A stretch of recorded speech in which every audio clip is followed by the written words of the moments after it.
yung nangyari. Literal na yung Brody Edith Gord. Ay pinipilik nila. Tapos may Martis agad. And ginawa nila yun against sa team na nag-Fred Rin first, which was literally yesterday pala. Oo, ganun na ganun din. Ganun na ganun. Tapos nasa red side din sila nun. Tama. Ito na yung bagong plug-and-play horsepower lineup ng Blacklist International against the Sonics.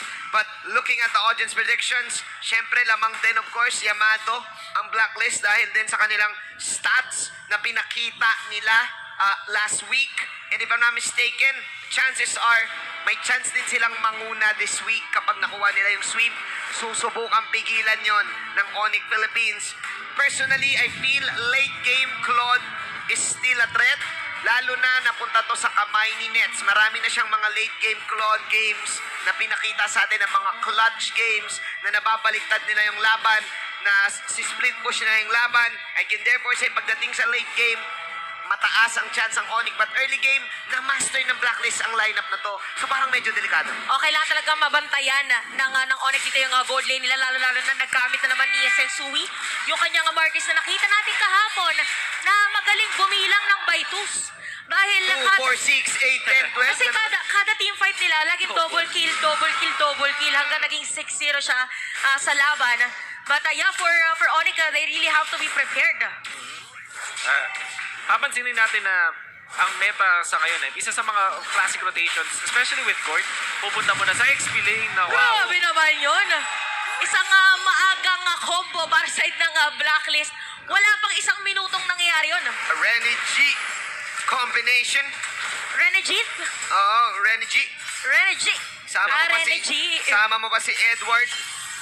First blood para sa the Blacklist International, getting 400 gold and an extra. Now looking at the top lane and looking at the emblems sa atin ng FWD Life Insurance, mukhang tatakas muna ang Onyx dito dahil halos lahat sila ay naka-quantum charge. Yep. Yung sa nangyari sa may gitna, kung saan naipit doon si Perks, maganda yung ginawa ng Blacklist kasi pinas-clear nila yung mid lane. Yun yung strength ng Edith. And typically, di ba kapag magkakaroon ng switch, kumbaga yung mga mid laner nyo, babalik na doon sa may mid.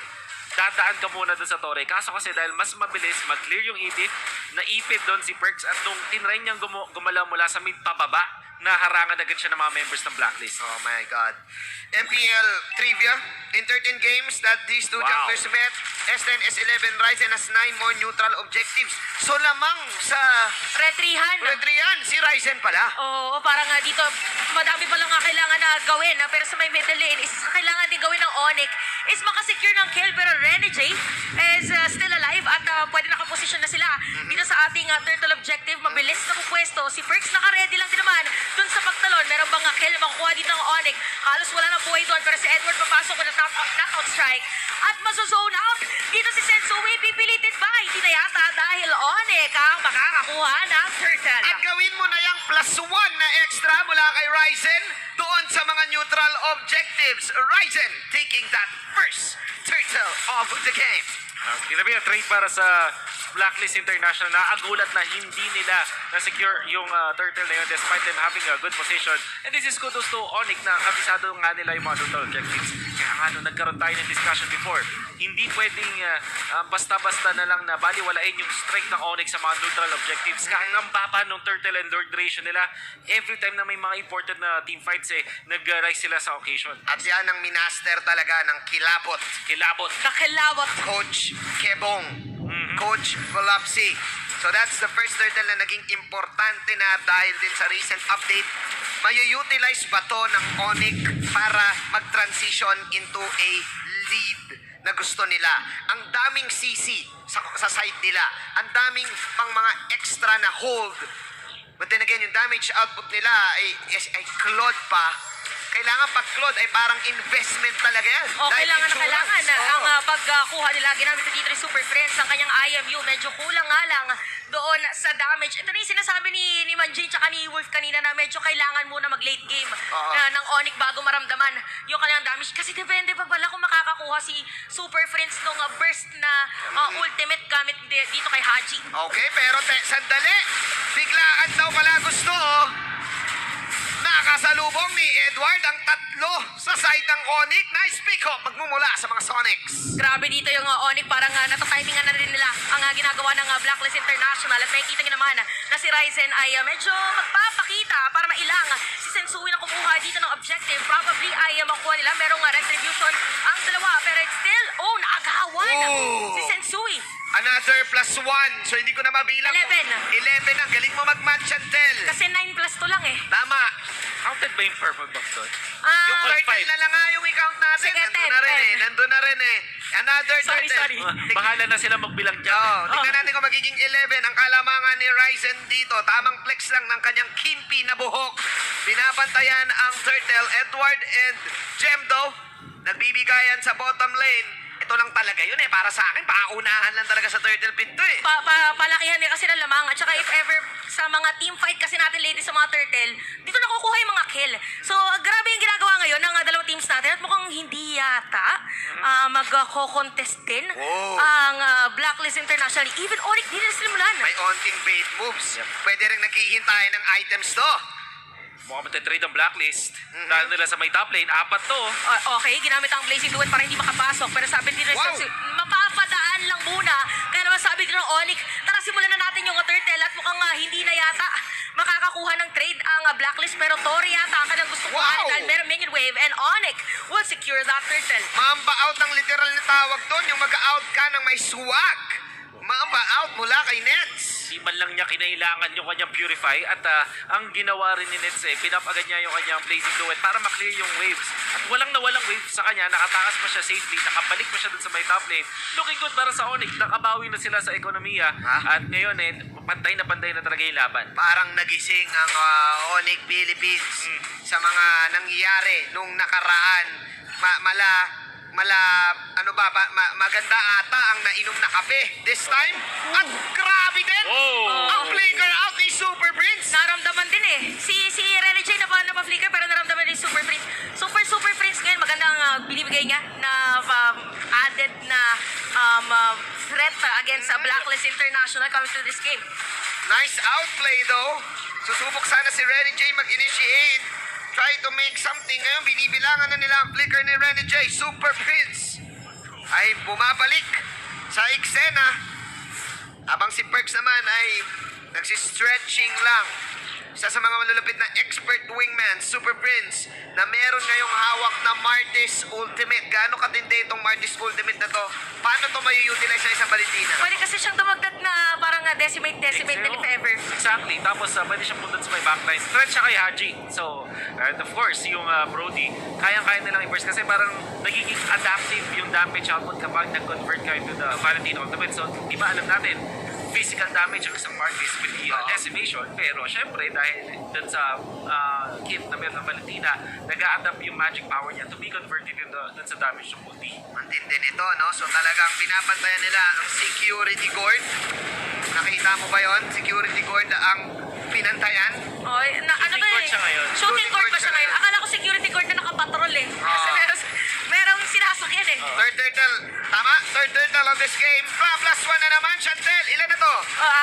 11. 11 na. 9 plus 3. 9 plus 3. 9, 10, 11, 12. Ayan. Well, galing mo mag-match, Chantel. Sakto season 12 na, pero parang trade pa lang gagawin ng Blacklist International. Parang cross-map na ba to? Yep. Mirror ang ginagawa nila. So, nakaiwas din ang Blacklist pagdating doon sa mga team fights.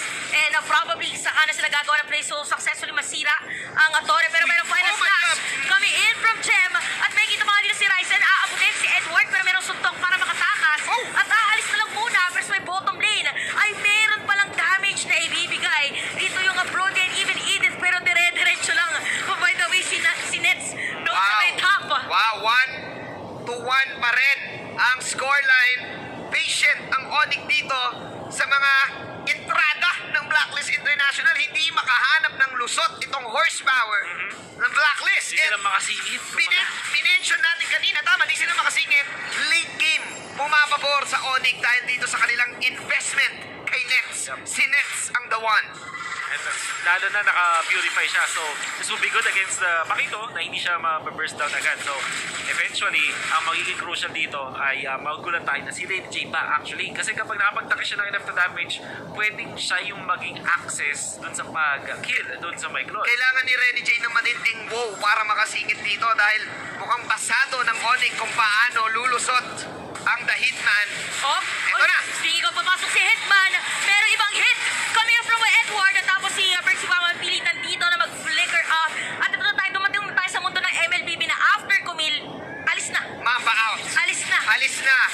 Dinimension natin yung paglusot and this time sinama ni Edward si Ren J para makalusot doon sa pag-touch ng Onyx. And this time, hindi na matatouch ni Super Prince. Yung flicker initiation kami natin from J. Every time na makakita kayo ng isang clone na ginagamit yung Blazing Duet, pang-clear, ibig sabihin, ay yung team na meron lang, ayaw mo lumaban. Oh. Farm muna, farm. Farm muna, mamaya na lang muna. Okay, sabi ni Sensui, saglit ha, may mga turtle ka. This time, it's the first Ren J. Lord of the Game. Ay, naku po, merong RKO technique. Tapos sa mga pa, nag-decimate para dito sa side of Blacklist. Pero nga lang final slash para kay Chem. Halos na point si Renny J. Siya ang makukuha doon. At yung Lord may reset, pero tuloy pa rin ang laban. Dito sa ating Lord Pit, merong free hit para kay Ohe. Merong suntok para kay Edward. Pero sabi ni Nets, mag-clear muna ako ng Making Wave. Doon sa may middle lane, merong pag-pull na mangyayari. Hindi God. lang pala, pero sa matalikod. Kamunti ka na, Agent Zero ang pahuli dito ni Chem. Pero mapasok pa rin. Medyo na malalim yata. Papunta na rin sila doon. And Edward's gonna be down. Pero Blacklist nandito sa may bandang Lord ire-reset dahil kulang sila ng isang player. 3-for-3 situation at na-reset lang din yung Lord na palalim si Agent Zero kaya naman pinanish ni Nets. Supersonic at ultra fast the responses coming out from Onyx Philippines. Hindi lang ito yung unang beses na na-touch nila initiation sa Blacklist. And Edward trying to min-max. Ganun din ginawa dito ni Nets. Sobrang Wow. aware at nakataas heightened senses. Etong si Nets, nakita niya na pwedeng-pwede na pwede siyang talunan doon ni Edward with the flicker. Pero na-touch siya ng BMI. Parang pinasa tuloy ni Sensui yung instinct sa kanyang old teammate mula kay Nets at dahil dyan, add mo na naman ang +1 Chantel dahil ang Lord ay napunta kay Ryzen. O, 13 na pa nagkataon. Parang nandito na lang ako para magbilang ng object. Tama naman. Tawa Galing mo mag... But yeah, jokes aside, para dito sa Onyx, parang ito na yung nagigising na yung Ryzen na sinasabi natin in terms of the retribution.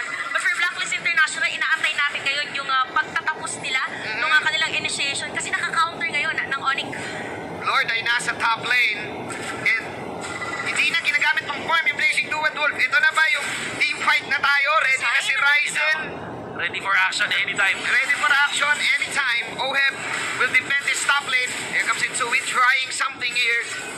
Pero level 1 Lord pa naman to. So, hindi muna kakabahan ng Blacklist. But then again, that's a tower for Onyx. Grabe no, 3-3 pa lang tayo, 12 minutes na ganun ka-intense ang ating laban. Pero yung kalang mahuhuli din si Ryzen. Meron pang Mystic Gush para kay Hachi. Papasok si Super Prince. Uy! Pero sa lilim Mystic Gush. Pero wala pa rin secured kill. Pero Blazing Good wala lang. Ay! Doon, konti-konti na sa Nets. Shooting Konti-konti na sa Shooting Nets. guard. Wala, wala shooting guard. Oy! Wala kang ID. Pero sabi Oh ni my Nets, God! hindi na muna. And Edwards gonna secure the kill. Hindi na nakuha yung Cyclone Eye at hindi siya nakawala kay Agent Zero with a hit. Grabe na ito. Parang kakaibang pulso para kay Edward. Dalawa sila ni Hachi. Teka lang, sino una? Akin to. Parang ganyan mo. Mine. Naging volleyball pala bigla, no? But yeah, Onyx, unfortunately, bad decision to fight under the turret ng Blacklist International at na-punish nila doon. Hindi pa namatay pa mga members nila. Si Nets naman yung napatumba. And sometimes, pag naisip natin na nakita tayo ng isang grupo ng heroes na nakakumpol, dali talagang isipin na pwedeng i-dive at talo ng Kufra, pwede kang makahuli talaga ng madaming hero. But Matutokso ka eh, no? natukso masyado Oo yung eh. Onyx. Matutokso ka pag nakita mo magkakatabi. Parang, oh, sige, Parang okay to, ah. okay, ano to, team fight to. Ekos Lama Jama, pwede na yan eh. Oo. Ano, wala eh. Diretso na Parang natin. mga kumpul ng mga langgam, tapos natitemp kang May nakaka-tempt yun. Parang nakakatemp eh. napigilan yung...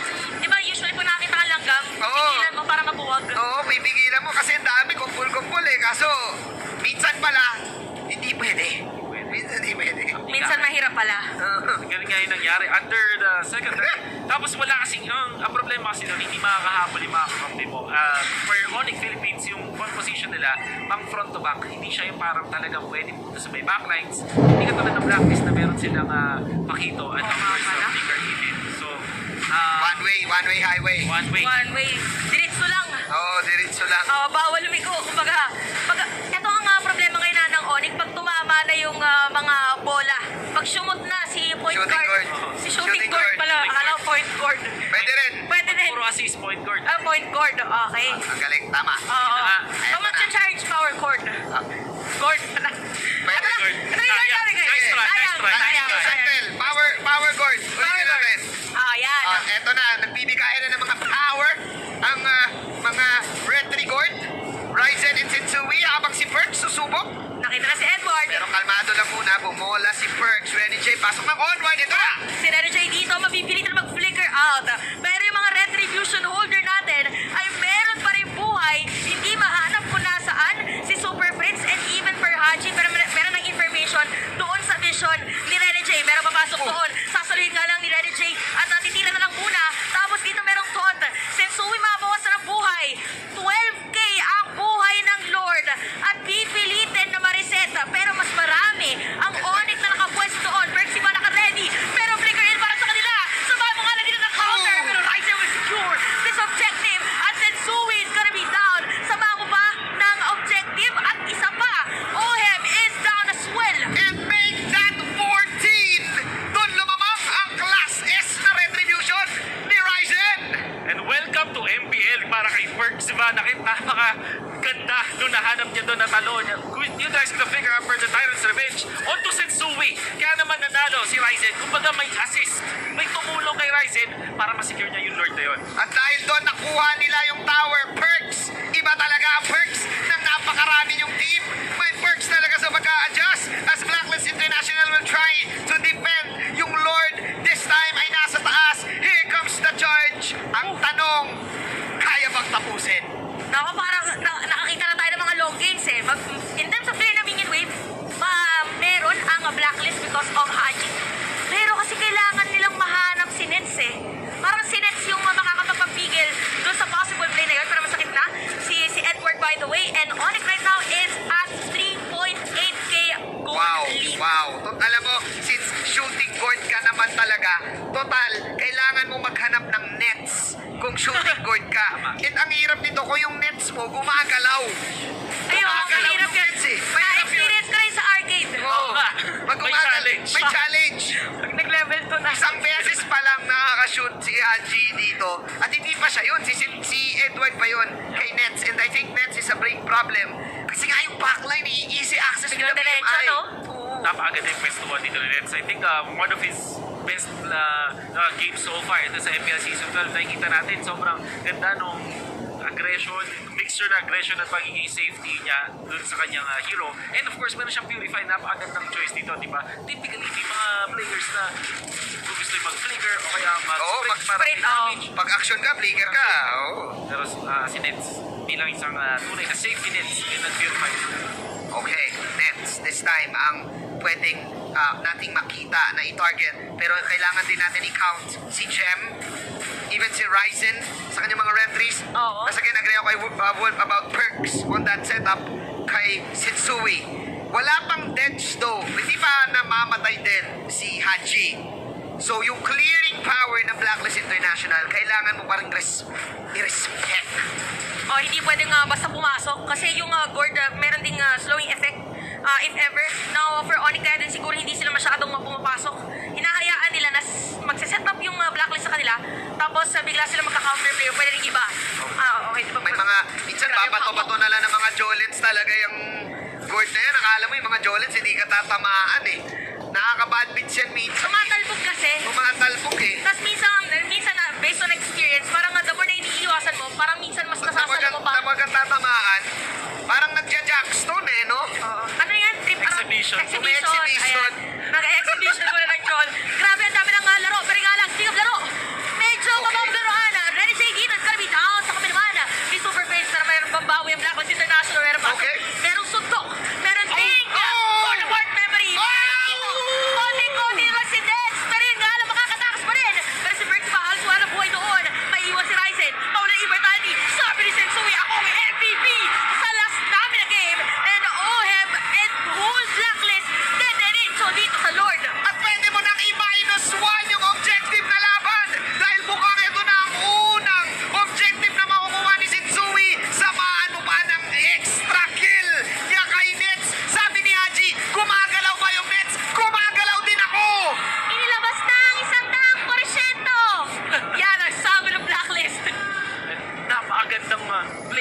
kay Sensui, of course. Confidence na ginamit niya, maximum range. Yung decimate, yung pagtalo niya, kinagat doon si Nets. And all it took was, of course, Haji, utilizing yung kanyang ultimate Mystic Gush. Mystic Gush Flicker. Papa, oh my gosh ka dun eh. Oh my gosh! Ang sakit. Yun ang literal na ray gun! Si Hajin! Nakay Hajin ang ray gun! Yun pala yun! Pinag-uusapan natin, hinahanap niya si Nets. Hinahanap niya talaga! Legit na ano no, na parang may araw kay Nets nung moment. Pinalaw niya pa yun eh. Left right niya pa yung ray gun na yun eh. Si Eugene nga, yung ray gun niya straight lang. Si Haji, yung ray gun niya, nagagalaw niya. Si San Goku nga, isang straight lang din. Ang tindi mo, Haji! At saka medyo matagal yung charge ni San Goku tsaka ni Eugene. Kaya, KDA machine. The MVP KDA machine. Yep. And of course, si Rene J yung unang napatama doon. Pero kung papansinin natin, madaming kinumit yung Onyx afterwards. Kahit pa nung na-pop yung immortality ni Rene J, ginamit pa yung Tyrant's Rage coming out from Perxiva. Inaabangan no mula yung kanyang immortality. Defense para sa Onyx. Mukhang successful naman sila. Losing only one of their turns. Naku, kaso wala yatang pag-clear na minion wave ah. Papasok pa dito ang Wala Blacklist, nga. merong final slash. Medyo may hirapan sila dumepensa doon. Oh my God. Napakaganda Tyrant's Rage. Why? Para dito kay Perxiva. Pero sabi ng Blacklist, merong counterplay. Halos mabuhay